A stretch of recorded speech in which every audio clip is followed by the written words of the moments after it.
Hey guys, I will show you how to fix this problem quickly and effectively.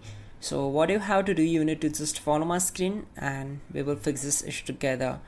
So this is only one step method.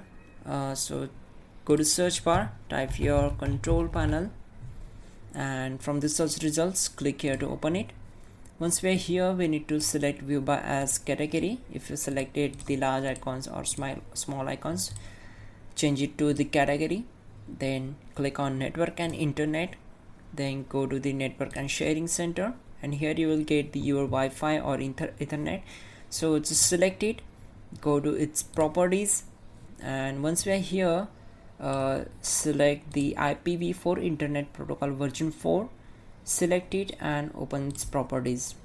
Once we are here, we need to use the following DNS server address. So just select this, press 8.8.8.8 and press the tab button from your keyboard to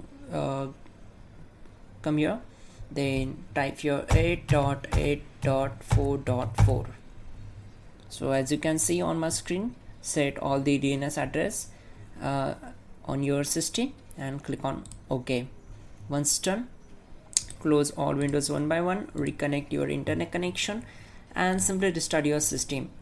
Your problem will be solved. You can also check out our description link to fix this issue quickly and effectively. That will be also a better way to fix this issue. And yeah, don't forget to like the video. Please do subscribe the channel.